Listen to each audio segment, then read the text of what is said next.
Well, hello and welcome to Watch What Crappens. This is part 2 of a 2-part recap.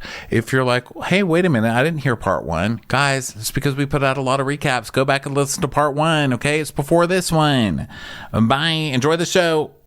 So Sutton's like, okay, all right. So they go in and they look around, and it's like this is very sad. Like, and she's talking about how this is gonna be a healing step for her, and so she also Sutton wants to say goodbye to her father, and she talks about how she misses him so much, and she shows everyone her bedroom first. She goes, well, this is my bedroom. The bed used to be over here, and I just moved it from here to there, from there to there, mainly because the noise of the bed moving on the floor drove my mother nuts. So just every day, just move that bed around. Yeah. Kyle's like, yeah, that's the only thing you can really do as a kid and have any power. Move the bed around. And unless, of course, you're on Little House on the Prairie. I guess when you're kind of like a child celebrity, you don't have to worry about moving beds around. But that was cute for you. I guess this is sort of like the Augusta way of being like a famous person, right? Moving your bed around. I don't know. I wouldn't know. So Sutton's talking about how she was daddy's girl, and he didn't say a lot, but he liked being in the kitchen, and they'd make chili, and her mom was a terrible cook. She only did frozen fish sticks. So it went from really great food to really terrible food. And then she talks about how she likes scrambled egg sandwiches with mayonnaise. People think they're disgusting, but they're not. I was like, wow, I love it's like an emotional tour de force over the egg sandwich. I'm like, no, you go for it. And then it's just lots of dad memories and stuff. And then they go to this room, like this relaxing room, the den, or the dad den. And he designed it and built it. And there was a wood burning stove, and he'd make pancakes on it. And then Kyle goes, what was your dad's name again?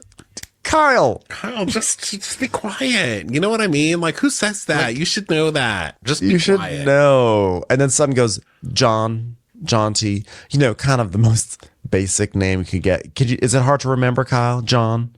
Okay, here's the way you can remember it. His name is the same name as the generic name you give someone when you don't want to name them in a court case. John. Okay? John Doe. Okay, so Stephen? No, John. So Bob like pancakes? Oh, God, Kyle. Well, and then she sees a chair, and she's like, this is the last place I ever saw my dad alive. And she talks about how she was leaving for one of her dance performances, and she remembers saying goodbye to her dad, and she kind of tugged on his toe, but he was really sick. And she said he was really out of it, and then the next day he died. And she still has guilt because whenever she would pass that sofa in high school or wherever, he would always hold out his hand, and he would slap it. They would give a high fives, or he would give her a thumbs up. And when he was on that sofa, he was so out of it, and he didn't put his hand out that day. And she thought it was strange, but she grabbed his big toe and kind of pulled on it. And that's the last time she saw him. And she saw his guilt that she should have known, or she should have sat with him for about, at least 5 minutes to make sure he was okay. I mean, it's just, this story was so gutting. Like, it was so gutting. I don't know, because I think it's something about the specificity of it. Like, her describing walking by that sofa and the dad putting his hand out and then she would just slap it is such a specific thing that also expresses, like, such a relation. It's like a small gesture that expresses everything in their relationship, and, like, it's like a moment of, like, tenderness and care and their bond. And it was like, I started to cry. Yeah, it's really so. That's a lot. So then it was just, it really felt like truly, like, when I'm saying that it sounds like American theater, like it sounds like a great American play. It's like, I'm not being facetious about it. Like, this is people, her monologue here and her description of it is what I think actually playwrights would aspire to. Just like this raw moment with these details that are so particular, but say like volumes about this relationship. So she's telling it, and just she the feels guilt guilty. that she's carrying around with it, because she probably couldn't. It probably wouldn't have. Maybe it would have been a different day, but it's sad the things you think, like, that you could have done something with something that heavy and something that deep that goes so beyond her. And it's so sad to see a kid carrying that around into adulthood. It's terrible. So then she says, well, I can't believe my mom said when I offered to give a full report, she said, I don't want it. And Garcelle's like, well, it's probably painful for her too, And then we see some pictures of her and her mom. And she says that her mom has had a rough go since the dad's death and maybe even before. And she's like, but I want my next phase of my mother's life to be happy and peaceful and fun, not strained. I was like, okay, but part of your mom's fun is going to be hating on your store. So you're going to have to give her that. Reba just calls up and said, if you want my next part of my life to be fun and peaceful and not strained, get someone else to make the grits next time. Click. Reba's like, I'm having plenty of fun. Have you not read your Yelp reviews lately? So, Sutton tells us that Reba means a lot to her. 2 and she wants to make things right. Ingrate sells a scarf from eBay. Congratulations. They should rename the store from Sutton to Sut Off because that's what all the fashions are like. Sut done. So they leave, and Kyle is like, that was way more than I expected it to be. Yeah, it was, considering you had no idea who her father was or what happened to him. So, of course, it was a lot. It was baseline going to be a lot more than you thought it would be. I feel awful for Ted. Where are we going to have lunch? Now, how do you know this guy again? So then we go to Hollywood, and we're at Grandmaster Records, which is low-key a popular destination for Bravo shows. It's kind of like the new Mixology 101. So we have Bose arriving with Erica and Dorit, and they all sit down and everything. And Bo's like, the girls need to get out and celebrate life. Also, I brought over some leftover caramel and chocolate sauce that my daughter wouldn't even touch. So Erica's like, all right, well, guess what? Okay, waitress, all right. This one over here, the one with the bug eyes and the crazy accents, she's going to have the same old drink. Okay, a Belvedere soda with 3 lemons and no rind. See how you can just say no rind instead of cock us out? Come on, Dorit. No, I'm sorry, that's not the correct drink. Everything she says until the end. And then it's, cock us out! So have you guys seen each other since Kathy's? Which, by the way, I had a nice time. I would never have thought that, but I had a great time at Kathy's. And she's like, I had a great time. I was literally just like, wow, this table setting right here. I don't even know where to begin. And I got to change my place settings. So they order some pizza and stuff. And then Bose is like, I have to update you on so many things. And Erica and Dorit are like, ooh, do it. And they do this leaning on each other like they're so excited to hear. And it's like, oh, you are ridiculous people. Well, here we go. Keely and I have talked about having a baby, but we've actually never said the words, I love you. Girls, go ahead. Give me your reactions. I can take it. Look at both of you. All right. And Erica's like, hold up. I need a moment. Back up. Boop. No, not that far again. Tom, you're going to fall down the hill. Tom just rolled down the hill, rolled 10 times, flipped over. Oh, God, it's snowing in Pasadena. Jesus, don't start me on this monologue. Well, I want him to say it first. I want to know what he's feeling. Well, I can hear that. I can feel that. I do hear that there's some sort of concept called empathy that I think I'm going to try to access right now for you. No, don't have it. I'll just have to trust what you're saying. Well, I do love him, and there's moments I want to say it, and then I say, don't do it, Bose. And she's like, he has to say it first. No disrespect, but having a baby but not telling the man I love you, I mean, what are we doing here? Well, not patting the puss. No disrespect, but having the baby, not telling the man I love you. Okay, all right, where are we going here?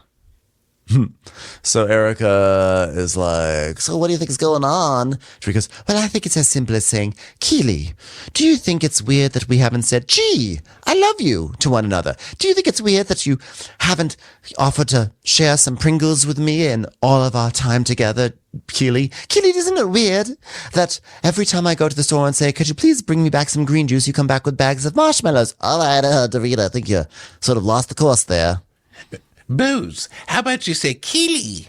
I've been waiting for you to say I love you, but you haven't said it, and it feels a little bit bully.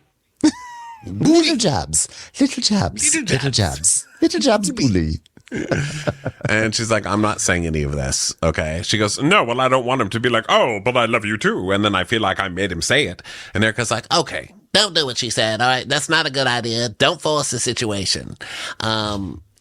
I'm like, Erica's advice isn't terrible, but I can't imagine this working out with anybody that Erica's been with either, you know? So Bo's like, well, I'm acting on the belief that he loves me. I know he's going to say the words one day. We love each other. I know that. He showed up to Ghana. I don't know. I think it's fishy that he showed up to Ghana. I don't find that romantic. If you're like, I'm going on a trip with my daughter, and then he just shows up to Ghana, that's weird. And you haven't even told her I love you, or you haven't you need to decided say to I love you. introduce the guy to the kid yet. I don't know. It feels weird. Yeah, that is a little weird. On the one hand, I think it's like, oh my God, like how fun. Like I would love it if I went to Ghana and then Dom showed up. I'm like, oh my God, Dom came. But the thing is, we also say like I love you to each other. So yeah, it is weird. And also like, again, he hadn't met the kid. That's a little bit of a strange move because it also forces her hand to have to like have a conversation with her daughter. And that's kind of not cool to do if you ask me. So you know what? I decided, boo. Dorit's like, here's what you do. Hold a can of Pringles up to your face. He'll say it immediately. That's how I got my ring. You know, my original ring was actually an aluminum cardboard can. It was very large. Very, very large. Eventually we had to cut down and had a couple of zirconium stuck in there. And it's worked out for almost a decade. Just short of a decade. Oh my God, it's almost been a decade. Picky! Actually, my first engagement ring was actually merely just a Funyun. But since then, we've really moved on to Pringles box. And then finally, M&M's wrapper. So Bose is like, all had diamonds. Well, do you consider that you are dating for marriage? We see their beach picnic. It doesn't matter. So Bose is like, why not continue the conversation about the baby and the marriage and the future while we build the words together? I don't see anything wrong with that, really. I'm like, yes, but you yourself say that you love being in love, and the last person that you fell in love with actually was leading a double life. So maybe put some, let's put some regulations on this a little bit. I think from what she said, being a certain age and trying to find a single man without a ton of baggage and stuff at that age who also wants kids, it's just, he's all of the right things on paper. So you're just going to try and make it work. And I don't know. I don't know. I'm not feeling it. So then, of course, Dorit jumps in. She's like, you guys, I spoke with Piquet. Can someone else have a scene? For Christ's sake, just let the woman have a scene, Dorit. Okay, drop it on us. No, it could hurt you. Well, what? Come on. You had a conversation with what? Who? Huh? Bose? What? Huh? I mean, Piquet? Huh? He goes, oh God, you motherfucker. How are we even in this conversation? What did he even say? Well, guys, I picked up the phone. And we just started talking. I mean, first I realized it was a banana, so that was awkward. But then when I actually picked up the real phone, the conversation was much better. First of all, he called me, but he couldn't really speak. You know what I mean?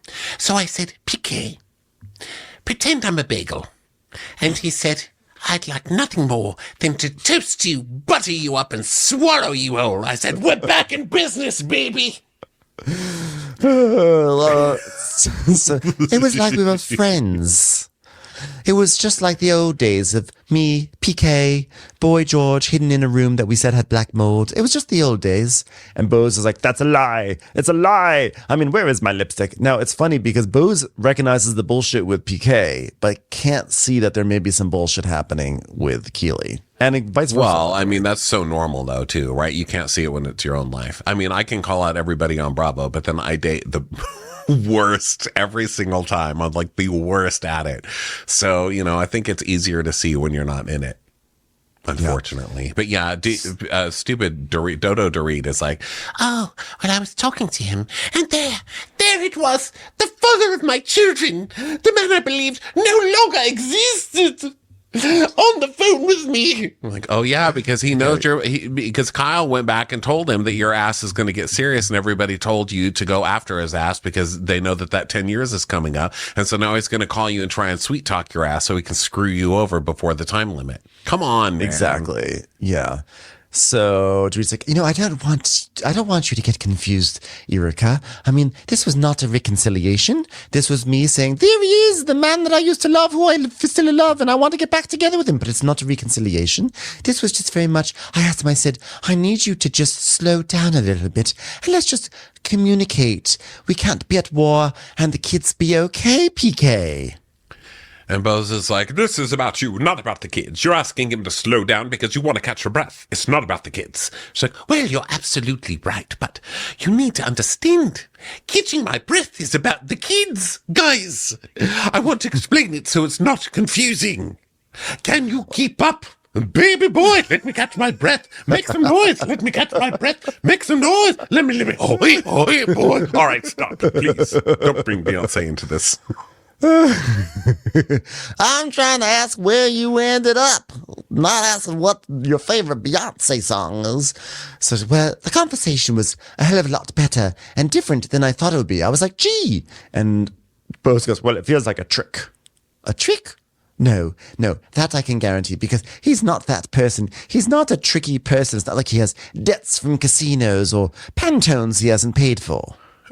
It was amazing. He's just not a tricky person at all. I said, PK, let's FaceTime. And I looked him straight in the eye. And he said, oh, I'm getting something from your ear. And it was a quarter. I mean, who uses quarters anymore? That's a man to be in love with. Like, oh, geez, Dorit. He's a very honest person. For instance, he threw me a Pretty Woman anniversary party and then tried to convince me that the song from Top Gun was part of that movie. She's like, well, you know, the good person is the Pringles, PK. The bad person is when he's raging. Now stop giving me CD! What? Stop giving me Sadui! What? She's saying side-eye. Stop giving a fucking side-eye. Thank you, Eureka! I'm sorry, I'm just very, very frustrated. PK is ruthless, especially if he's walking down aisle 7 in pavilions and going after some pickle chips. He is ruthless in business, which means he'll be ruthless in the business of divorce. I keep yelling from the mountaintops, hey, you need to take shelter. No one's listening to me. Hey, I'm on top of a mountain and it's snowing in Pasadena. Get off the road, everyone, before you crash off the side of a cliff. But no one's listening. No one hears me. Someone online made a good point in a comment to us that said something like, because I was saying last week, like, how could PK even have any money? I don't believe that he has any. So this is all really weird to me. But someone said when he went through all of his lawsuits in London that he probably hid a bunch away, which is true. But how can she legally get access to money that he's hidden away? You know, so I don't really understand where this is, or where they're going with this. But I just feel like at this point, she's making more money than PK because of the TV show. So I would think that he's going to come after her for money. I don't think that he's got much to take, but I guess time will tell. We'll see. Yeah. So Bose is like, well, he needs to calm you down. This is the art of war, my dear. He needs to calm you down so you don't act, so he can act. This is all the stuff I learned at Netflix. And Dorit is like, but what does that mean, though? Acting. I don't understand the advantage. So, well, the advantage is that he wants to have you have the upper hand. If you're cornered like any animal, you're going to strike. And he's afraid of how smart you are and how you will strike. He's calming you down, Dorit. What can't you follow about this so we can run the bases on you? Correct. Legally, you can scoop up everybody so that you don't have good counsel. Yeah, but he has to pay the counsel. That's the problem. He can't go hiring every lawyer in town. But I think their advice is correct with Dorit. Isn't it that if you falling into the trap of being like, oh, guys, well, he called and he was nice, so maybe everything's different now. No, things are not different. If that man is still not showing up at your house and spending time with those children, things have not changed. Isn't I could be totally wrong, but isn't it if you just like have a consult, like a meeting with a lawyer to see if like maybe I should hire you or not, that immediately like takes them off the table for someone else? I don't think so. I think you have to retain the lawyer. I think if you went to a lawyer and I ended up not using them, that you would be able to use my lawyer. I think. But what the fuck do I know? Nothing. Nothing. Well, so be it, John Jansen. So Bose is like, Dorit needs to keep her eyes open. A divorce is going to come. It's going to take her by surprise. She's going to get the short end of the stick, and guess what? There won't be any chocolate sauce to dip that stick into. You can't just stand still and wait for him to do things to you. You can't be a victim. Do you think this is a game? Yes, wake up. I'm just saying.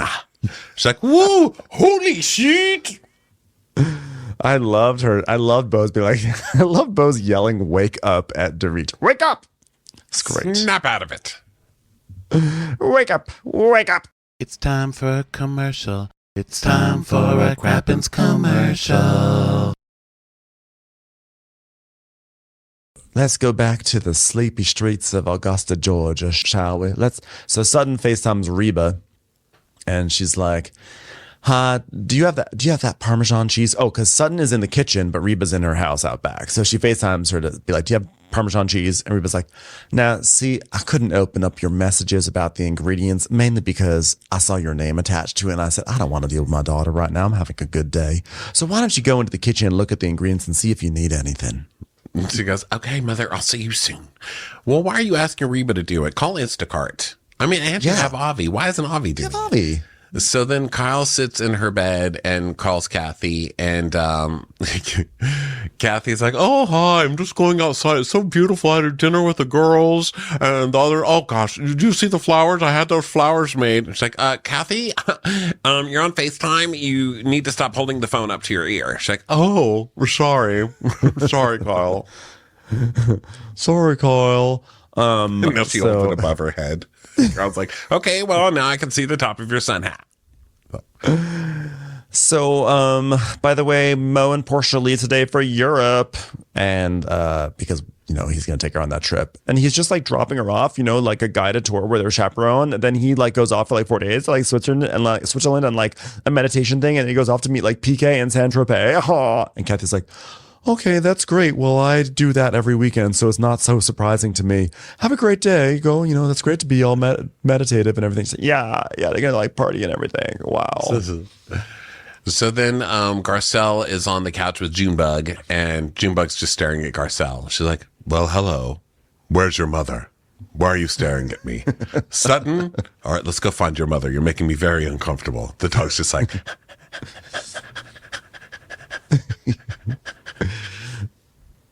So then Sutton's in the kitchen with Avi, and she's like, "Did my mother text you?" He's like, "No, but I've also blocked her." She's like, "Okay, well, she didn't get any of my ingredients. I mean, there's no bread. I need all these things." He's like, "Well, your mom got that. She's like, gluten-free. I asked for a very specific kind of bread. Okay. Then I asked for a cucumber, and there's no cucumber in this salad. Like, then I asked for something else. And like, look, she's just getting it all wrong, all to spite me. She wants to ruin my crab cakes." I texted Mama, but she couldn't read it. She couldn't open my notes. And Avi's like, "I said once you get on your Wi-Fi, you could open it. It just needs to download." I thought she got it done. Oh my God. You're talking to my mother about Wi-Fi? Are you kidding? She tried to have that outlawed. So Garcelle is like about to enter the kitchen, and then she sees it's like tense. So she just sort of like, she backs out. She's like, "I'm not getting involved with this." So she's going to sit to the side and listen in. So Son's like, "I was very, very specific. I said no cucumbers, no gluten-free bread." And what did she get me? Cucumbers and gluten-free bread. I mean, it's like she just hates me. Guess what? I love crab cakes. And she tells a story about how her dad always made the best crab cakes, and he gave her the recipe. And in fact, and her mom loves them. And like 2 days after he died, they actually made the crab cakes for Christmas Eve, and then she burned them. I was like, oh my God, this story just keeps on.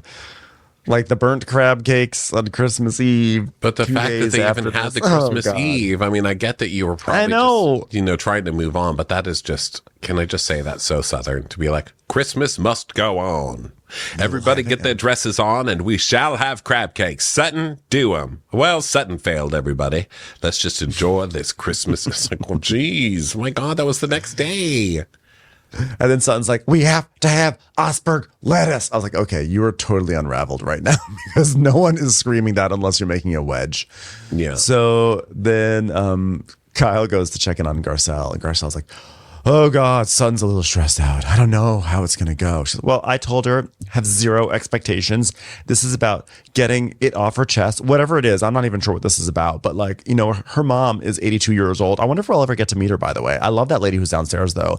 It's not about changing people at this point." So she's like, Sutton's a little on edge, and I think that's understandable. I mean, ever since Ted passed. But she's been putting this conversation she's wanted to have with her mom for a very long time, and I think it's really building up, and she's just scared. That's what it is. She's scared. So now Sutton downstairs is telling the maid, I guess, Cheryl, she's her housekeeper. She's like, "Cheryl, I'm waiting on my mother." And Cheryl's just like, "Now, I told you if I was going to keep this job, it was under the order that I would not have to mess with your mother. I need my mother." And she's like, "Okay. okay. So she walks out so pissed off that she has to go to Reba's house. And she goes, okay, Dick. She goes, knock, knock. She goes, it's time for dinner. And Reba's like, well, okay. Now, Dixie, I'm leaving you for a while, but I'll be back in a little while. And then we pan over to her fucking dog, Dixie. This was the most perfect dog. And this was Dixie Carter in dog form, wasn't it? It was Dixie Carter, but it sort of had Eileen Davidson hair a little bit. It was so funny. It was, I actually was like, I literally rewound it. I was like, of course, Reba has this dog, like the long flat hair that like flares out at the bottom, and then like, but the poofy things around the legs and everything. The really like, tall was this a poodle with like its legs crossed. And it was just sitting there, and the poodle was just the Reba of dogs too, Yeah, the poodle was like, don't forget the Parmesan this time. None of your business, Bravo. Woof woof. Bring Romaine in here again and you're dead to me, woman. Reba, Nadine, our note taker, says that Dixie is an Afghan hound, which I think that is the long hair that comes down is like the defining feature of an Afghan hound, I think. So, Cheryl, so Reba goes, and she enters the kitchen. She goes, hello, I'm here. And Sutton and Avi just are silent. And Reba sees there's like a jar of pickled okra. She goes, oh, some pickled okra. I love pickled okra. And Avi just takes a bite of pickled okra and just kind of like stares at her. With and his Reba hands. And Reba just and she stares just stares at him like pig. And he's like, eating it with my hands, bitch. But I think there was also that element of like, and you're not going to offer me one. Like a lady just entered the room and said she likes pickled okra, and you ate one, but you didn't offer me one. Like she was disgusted on so many levels. The hands, the mouth. It was definitely a power play. I love that he just reached in with his fingers, grabbed a pickled okra, and swallowed it in front of her face, and then walked away. I was like, yes, Avi. And Reba just gives him a long ass stank face. Like she just is like, mm-hmm. She's like doing that thing where she's like walking down through the kitchen, still looking at Avi, like, I saw what you did. I saw how nice. Sutton is, she's like, I'll make the crab meat patties while we're talking. Okay, mother, this is my capsule collection. She's like, this is your what? My capsule collection, mother. Okay, this is what I've been working on. This is my sustainable green line that I do for Sutton brands. And she goes, oh, all right. Mm-hmm. Mm-hmm. That's great. Hey, as long as we're talking about sustainability, could you sustain those crab cakes a little bit more and keep an eye on them in the kitchen, please? She's like, okay. If you ever had ability to do a proper crab cake, it would be wonderful if you could sustain that too. But, fortunately, you've never had that ability to sustain. So that's a shame. Capsule now. Sustainability, I guess that's the word we don't use with your marriage to your ex. So Sutton's like, well, the past 2.5 years, I've been working very hard on my new business, and we have started Sutton Green Line, and under that, I'm going to do a series of capsules. And Reba's like, what the fuck are you talking about? Green Line, capsules, none of this. She's like, it's shirts and pants. Just say it's shirts and pants, Sutton.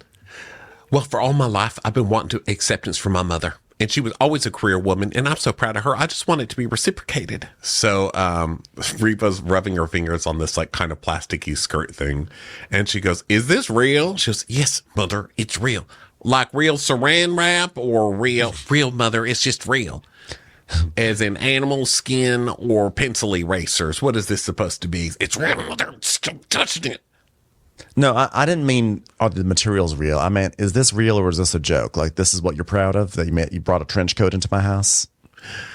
So then there's a beige trench coat jumpsuit thing, and it has a big round patch that says Namum. Who's going to wear that? No, yeah. No, come on, I'm sorry. I'm not your mother, so you don't need my validation, but that is a stupid jacket. Take the name off there. You need to either have fashion or you need to have t-shirts with like your funny sayings on them. Yeah, you can't make high fashion and then put housewives quotes on them. No one's paying $1,000 for that. No, don't do that. So Reba's like, oh, so this is a jumpsuit. So good. You can look like the cable man. And Sutton's like, well, mother, it's actually a trench and it's really cute. You know, this and put this on. You know, I just tried this on last week. It looked really good. She goes, well, it would look awful on me. I mean, I'm very happy with my body. I just know that something that looks this awful on a table can't possibly look good on me as a human. Now, listen, I'll tell you who it would look good on. Inspector Gadget. He around? Maybe he's got a budget. Well, it's very complicated. It's very intense work because every single piece that you see has a code and it goes to London because that's where they're based. It's super fast and it ships out from Houston. It's not easy, Mama. She goes, reminds me of ground beef.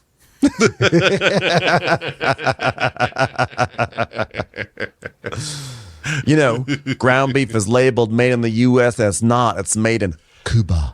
She says Cuba in this way. I was like, Cuba. I was like, I felt offensive. And I'm like, not totally sure why, but I just felt like it wasn't right. Enjoy your commie burgers. From Cuba. So Sutton goes, okay, well, I'm going to take these products and I don't care where they are and where they're made because I'm saving them from going to a landfill. Oh, like your marriage did. Okay, mother, that's too much. Okay, it's not like ground beef. I love that because that is just such a mom thing to say. Like ground beef. So Garcelle and Kyle are listening in, and Garcelle's like, oh, good, they're talking. They're making little passive-aggressive swipes at each other. This is going great. But they're only on the clothing part. So then we cut back, and Sutton's like, I'm going to cut up some lettuce real fast. Okay. What would you like to drink? Cyanide? A bleach? Got a little Drano here. You want me to help you? What would you like, Mother? She goes, you realize I live by myself, right? So she opens the fridge and starts going through it. She goes, you want me to get out the crab meat? She goes, yes, please, Mother. Thank you. Sutton's really about to have a breakdown. I don't know. For some of this, I just see the mom as just being like, whatever, great job. What's next? Like Sutton's really expecting a lot out of this woman that I just don't think she has a dinner to give her. Nope, not anymore. And so Reba's like, by the way, what time are you leaving? You know, I mean, I love having you all here, but Dixie gets very uncomfortable around homosexuals, which is odd considering the way she looks. So I just want to know when Avi's going to clear out. Sutton's like, well, our flight's at 2:30. Okay, 2:30. Oh, by the way, why are there spoons in the freezer? Are we having caviar? And who put this ice in the ice maker? Don't tell me. I already know. The Care Bear over there. Have you eaten yet, Mother? You're grouchier than usual. She's like, no. She's like, okay, well, have these dip things. Okay, I can't deal with your hangry self. She's like, well, I don't like stuff like that. Dips. That's for poor people. I'm anti-dips. She goes, so I was talking to John Clark last night, and that's her brother. So we see the flashback of her talking to her brother. And she's like, well, yeah, I just don't know if she gets me or understands what I do. And he goes, oh, well, I think so. I mean, she didn't say that. She goes, so you just have ESP? And he goes, well, I mean, you can tell. She goes, I can't tell. I feel like she's so guarded. And he goes, you know, I mean, think about what she does for a living. So she goes, I know, but we are not her patients. So we come back. And Sutton's like, you know, I was just telling John Clark, I was saying, I just don't know if Mom understands what I do or is proud at all. And Reba's like, oh, you're going to try to do this to me on camera, huh? Like her face has that look. Like, I'm not. And she just squints at her. And she goes, well, why are you making that face? And she goes, well, I just don't understand that. You don't understand what? Any of it? Any of what? Why you would think I wouldn't be proud of you? Well, you don't say it. She goes, well, I don't need to. Do I need to say that the person who put the wrong ice in the ice compartment is your twit of a gay? No, we all know it. Well, maybe I need you to say it. She goes, well, okay, I'm proud of you. To me, it's kind of like saying I love you. It's so trite and so inconsequential. People just say, oh, I love you. It's overused. And Sutton was about to be like, and I'd also like you to tell me I love you. She's like, oh, okay. So then Garcelle and Kyle have migrated to the bottom of the stairs, and we just cut to their faces, and it's a beautiful pose. They're just like, huh? So Reba's like, I think your prelude to this point is I was the way I was because I wanted to be a professional working woman, and that got impressed on you, and you've actually become me. Ha, ha, ha. A professional working woman. Reba's like, guess what? You're me. You may hate me, but you are me. So get used to it. She goes, well, it took me time because I wanted to stay home with my children. And she goes, well, that's fine. And she goes, but you gave me grief for it. She goes, well, what does it matter? You did it anyway. One of them turned out weird, and I warned you against staying home with him. And now you got a weird one, but that's okay. That's your choice. We're okay with the weird ones. Keep some of my business in business. Yeah, so she's like, well, I don't think it's trite to tell your children you're proud of them, and I don't think it's trite to tell your children that you love them. She goes, well, I thought about that because it seems to be an issue not only with you, but with some of your friends. So I had to go back to the way I was raised. That was so like the little the venom that she just inserts is so good. Yeah. She's like, well, I was raised World War II post. And in those days, no one told me I was pretty when I was growing up. And it didn't matter whether I was pretty or ugly because I just kept going because that's the way it was. And remember, in those days, mothers put their baby in the crib and they just cried. Okay. And look how that turned out. Look how well adjusted Sutton is. So Sutton is like, she's like, well, I guess if it's trapped to you, I certainly don't want to make you do anything that it's not real for you. I just wanted to let you know how I feel. She goes, well, thank you very much for telling me that. Which is her way of saying, well, go fuck yourself. Well, there's just so much in this conversation that's like crazy. So the mom, it's not crazy. It's just there's a lot of layers to it. So the mom's saying, you know, I feel like you have kind of a disrespect for me because I was never there for you growing up. So you feel like I didn't love you because I wasn't some stay-at-home mom, but I was a woman who wanted a career and I went and got a fucking career and I'm not going to apologize to you for it. And Sutton's like, well, that's fine. But then you didn't respect my choice as a woman when I decided to stay home with my children.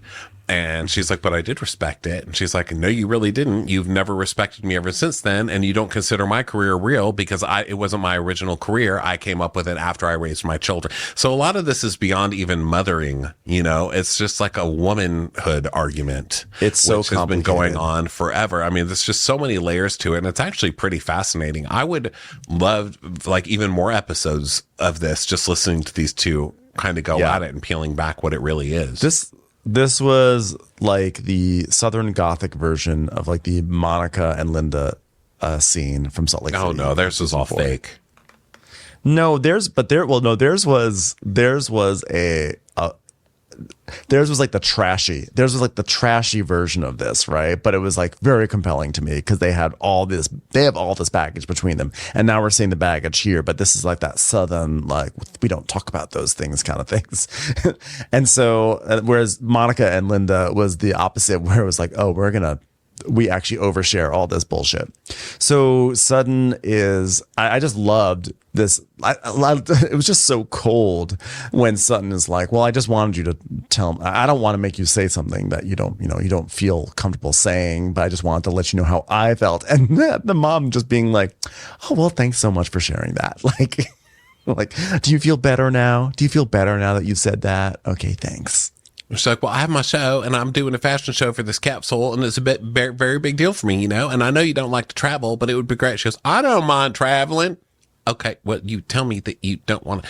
I mind traveling to places where that little man is what I said specifically. But, you know, could come to California. I think I could do that. She goes, well, that would speak volumes to me, mother. She goes, do I have to sleep in Philip's room? Okay, please just don't make me sleep in the weirdo's room, please. I love that she said, could come. I was like, oh gosh, just really leaning into the Southern stuff. So this is like a big breakthrough. The music changes. It's like nice. It's like, hey, audience, we've decided that this is a nice moment because the mother gave a mild concession. So Sutton's well, that's like, huge for her because that is her saying. She's not going to break down and be like, oh, I do love you, honey, because it's just not her. And she's not going to break and do it for TV, which I kind of respect, actually, that she's like, I'm not going to give you that because you're blatantly bantering at this point. I'm not giving it to you, but I will show it to you by coming to see your little fashion show. And that's a bigger deal, I think. So I think she communicated it in her way, which you know, she's a stubborn lady, but I think at least she's going to show, if she does show up, then at least she's going to show it. So that's a big deal for her. And this is, of course, a parallel to the discussion between Bose and Keely about like what needs to be said, what doesn't need to be said. So this is like a really well-made episode. So Sutton is like, well, where would you like to sleep, Mother? She goes, well, is the aquarium still in that one room? Because I can't sleep with the fish in there, you know. She goes, oh. Okay, Mother. Well, I just want to be better. And Reba goes, well, we can do better. And she goes, I know we can. And so Sutton is like, actually really touched because her mom said we can do better. She says it gives her so much hope for their relationship going forward. It's like, I'm coming in for the hug, Mama. You don't have to hug me back. She goes, oh God, do I have to stand up? She's like, no. And now I can make crab cakes. And girl, when she served those crab cakes, they were burned. I felt bad. They were, and I'm proud of Reba for not saying anything. I think they were browned. I don't think they were burnt. They were on the edge. They're on the edge. Burnt. So they hug and everything. And so now she's like, okay, I'm going to go get my friends. So it's like a very sitcom moment because Sutton goes into the foyer to call down Garcelle and Kyle, and they're already there. So they go running. Garcelle runs away, and she doesn't really get to hide. But Kyle goes back up the stairs and then turns around and walks down the stairs as if she was just casually walking down the stairs. It was actually one of the funniest things that Kyle ever did. The way that Kyle came down that staircase again, like, yeah, no, I was already headed down. I died. That was the best. That may have been the best thing that Kyle Richards ever did. So she's like, it all went really well. It was very calm, and she's going to come to the fashion show. And Garcelle's like, I'm so proud of you. And Kyle's like, that's so great. Good for you. So when do we get to meet your mom? What fashion show is happening? So, so she serves the crab cake. They cook the crab cakes, and then they are like, it's happy now. It's cooking. They sit down. Crab cakes are served and everything. And Reba is smiling. Reba goes, this salad is good. Which, you know, again, that was her way of saying, I love you, daughter, and I'm proud of you. Yeah. And she said, well, I just want to give a cheers. I'll leave here with a smile on my face, and I want to be a better daughter. And Reba says, a friend. She goes, and a friend. She goes, yeah, good. Got it. Nailed it. And Sutton goes, all right. So, as you are my new friend, I'm going to leave you with cleanup duty. Bye. Wow. Great episode. Like a real that was a good one. Tour de force. Like that. Like I literally think that Bravo should submit that to the Emmys for consideration. It'll never get nominated because, you know, the Emmys are like, they're totally biased against our craft of the Real Housewives. But it was so good that I actually think they should submit that one because it was like kind of a great, perfect hour of television. That was a good one. All right, everybody. Well, thanks so much for being with us. Thanks for being with us on Patreon on video. And we will talk to you next time. Head over to Patreon for video and Traders recaps. And we'll talk to you soon. Bye, guys. Bye.